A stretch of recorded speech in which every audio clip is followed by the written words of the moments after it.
There is a long line and a long practice of abstraction from Indigenous artists on this continent, pre-colonization, that is still being practiced today.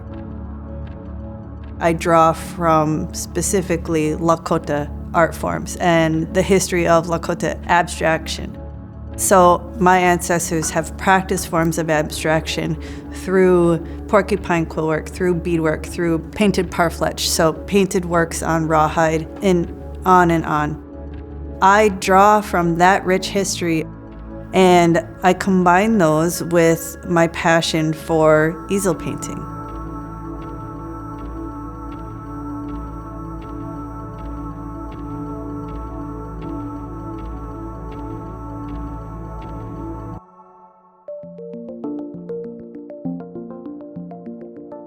It's interesting because the way that abstraction is taught in academia is this idea that European and European American men founded abstraction, which is just completely false.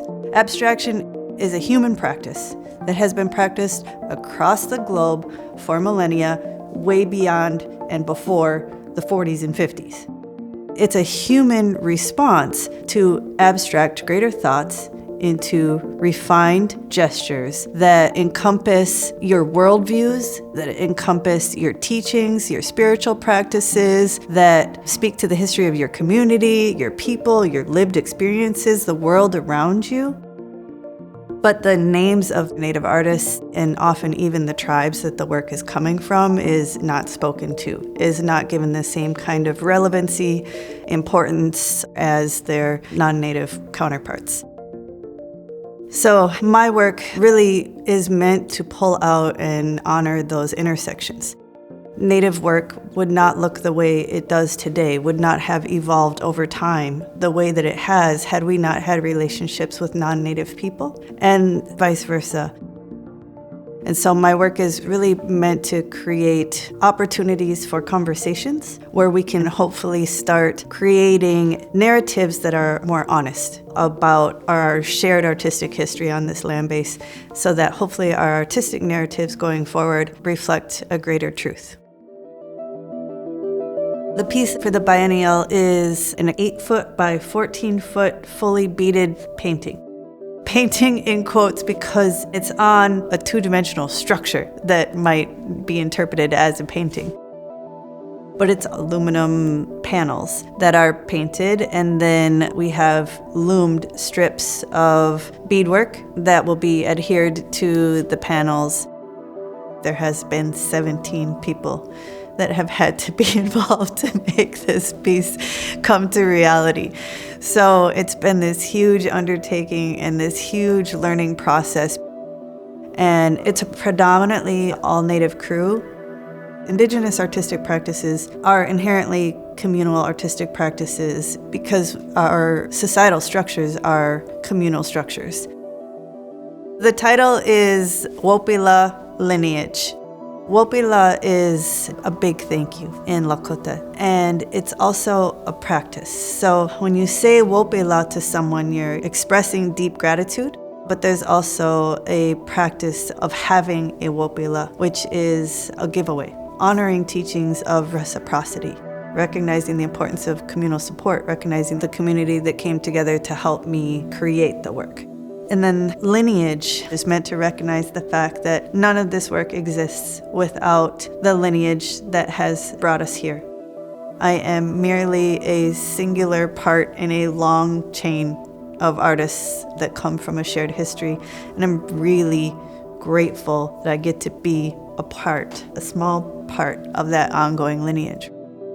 After I came up with the composition and the concept for the work and was really excited about the challenge that was presented to me by David and Adrian asking for something at this scale, really founded in beadwork.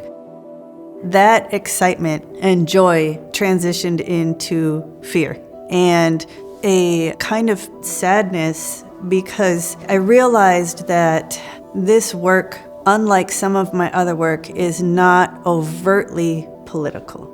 It's political by nature, without a doubt, but it's not going to shout it.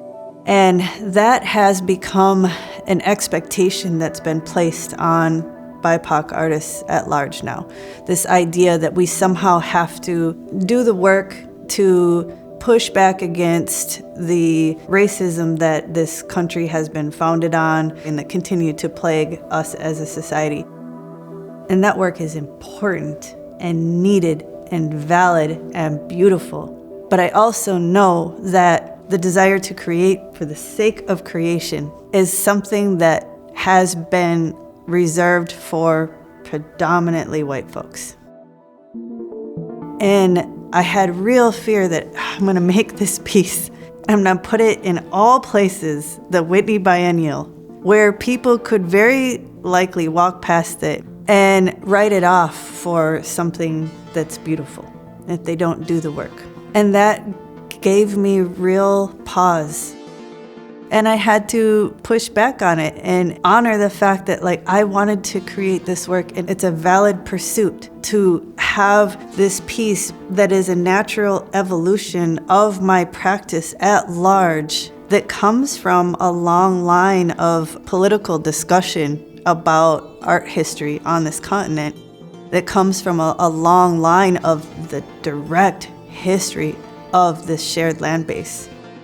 And scale is a part of that, color is a part of that, repetition is a part of that, movement is a part of that. All of the elements, all of the decisions that come into creating the piece help support the work and its ability to move, to dance, to have light and life, to breathe, so that when you're standing in front of it, it feels like an exchange.